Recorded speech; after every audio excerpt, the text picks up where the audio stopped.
welcome to the CNBC TV18 Lufthansa special series, all for this one moment. I'm Shireen Bhan. Over the next 30 minutes, you get to meet one of India's top business leaders. You get to understand what makes them tick. You get to see a side of them that you perhaps have never publicly seen before. What motivates them, what drives them, all of that coming up for you on this special series. Here's a quick glimpse of the man you meet this evening.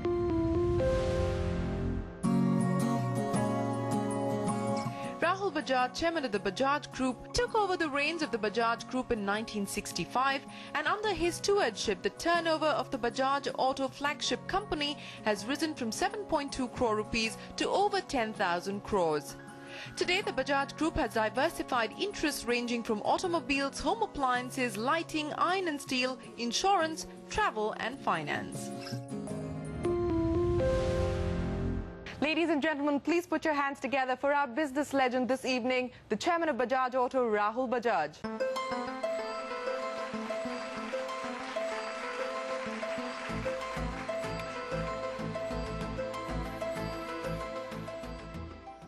You've been the undisputed leader of the Indian two-wheeler market. You created the Indian two-wheeler market. You made several transformational changes in the Indian two-wheeler market. But a lot of the skeptics and a lot of your critics say that when it came down to actually taking on competition head-on, you actually played defensive, not offensive, as you should have been. For the two-wheeler and the auto industry, the opening up was mid-85. And I remember a meeting with Indira Gandhi where I said, let them come, let them come. So they came in. And they were there from mid-80s. And we remained the clear-cut leader. In fact, if you read some industries, the history books of India, they said of the major companies in India in the private sector and public sector, of course, they were not growing at that time, that the fastest growth during the whole of the 80s was Bajaj Auto. We remained a clear-cut number one as a two-wheeler manufacturer till 2000. Now, what happened? That's the second part of your question. Yeah. That in a couple of years, it's like the 73 oil crisis. People wanted small cars. GM Ford didn't have small cars, and the Japanese came in. It's very easy. Everybody has 20/20 sight in hindsight. So it's very easy. Why didn't you change fast and all? But I did two things.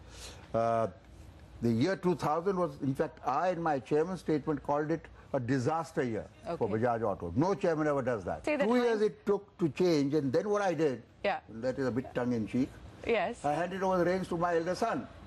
And he did a great job of changing from scooters to motorcycles. Would you regard the fact that you misread the market or didn't read the market as fast as you perhaps should have as a failing as a business leader? We did, because Hero Honda came in only with a four-stroke motorcycle. The other three, we all, Suzuki, Yamaha, Bajaj, came in all with motorcycles with two-stroke motorcycles. Somebody said, in whom I hold in very high regard, Brijmohan Lal Munjal, that he thought four-stroke was better than two-stroke. All three were wrong. No, it was a very, I think, fortunate deal, and they've made a great job after that. But was that a humbling experience for you personally, to go from a period where you had a 10-year waiting period for the Bajaj Chetak to actually going from where consumers were not really looking at you anymore from a product point of view, or at least you were not the first product of choice? It was a good opportunity for me to tell my son that I've been number one all my life, and you are now number two. Let's first hear it from Baba Kalyani, somebody who's seen you evolve, again, as a business leader, both personally as well as professionally. Here's the chairman of Bharat Forge talking about Rahul Bajaj. Rahul, you have the unique ability of getting into details for almost anything, whether it's a business issue, a political issue, or even a health problem of somebody close to you. And I think that's a tremendous quality that generates success. Of course, you've also been very frank and outspoken throughout your entire life. And maybe sometimes some people may have not liked it, but I think by and large, we have all appreciated your frankness. This sort of, eye for detail, or going into detail, going into the micro details, does that really come from a command and control management style? Are you a democratic leader? I'm a very democratic leader, much more than some others whom I would not like to name. Okay. I listen to everybody, and there are CEOs who don't listen. But I don't take decisions by consensus. It's not a political party. And even in a political party which succeeds, or a cabinet which succeeds, But is that a true democracy? Indira Gandhi decided, not the cabinet. And I wouldn't want to name, there are cabinets in India where the Prime Minister could not decide for various reasons, and we have a disaster. terrible governance. So yours Weak is the governance. final word. Absolutely unquestioned. The blame is mine, the credit is mine.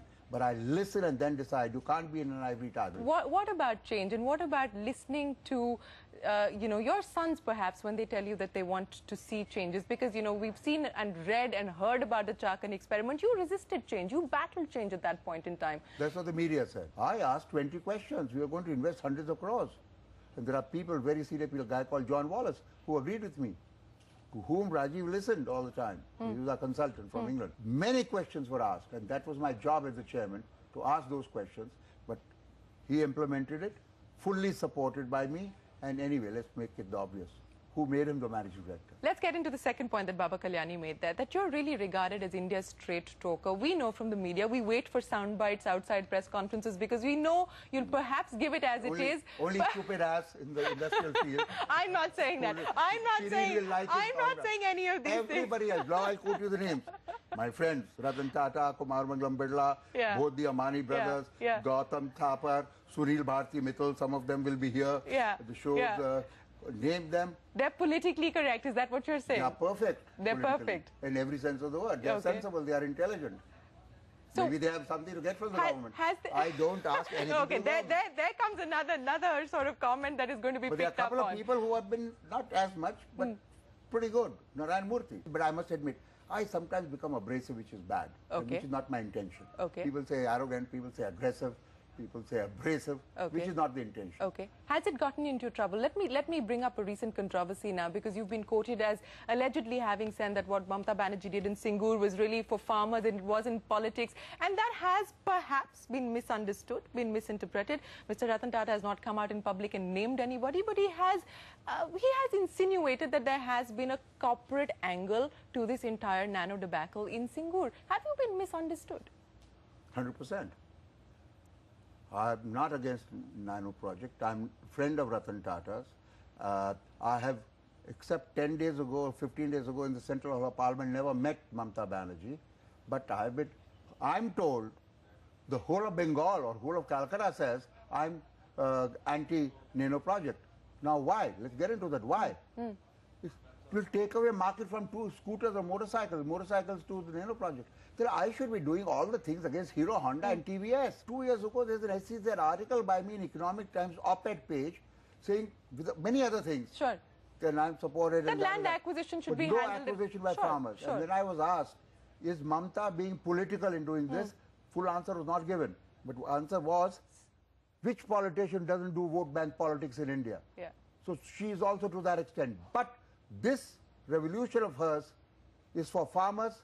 So to call this only politically, of course it's political, but only political is not correct. I said it, I stand by it, but I'll repeat it. You did something earlier this year where you actually decided to split the financial services arm and Bajaj Auto.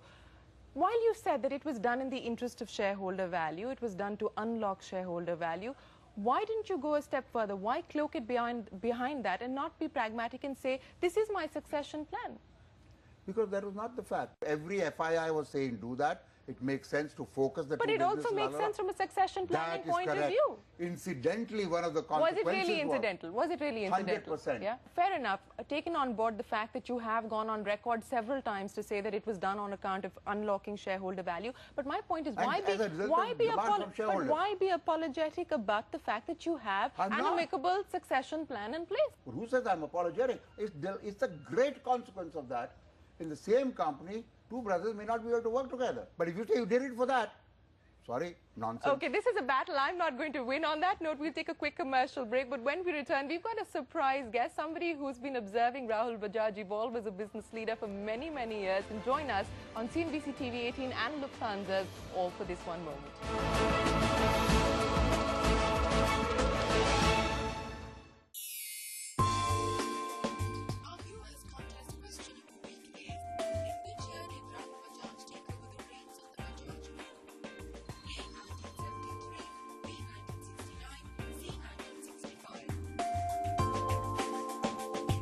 SMS LH moment space followed by option A, B or C to 52622 and win fabulous gift hampers from Lufthansa.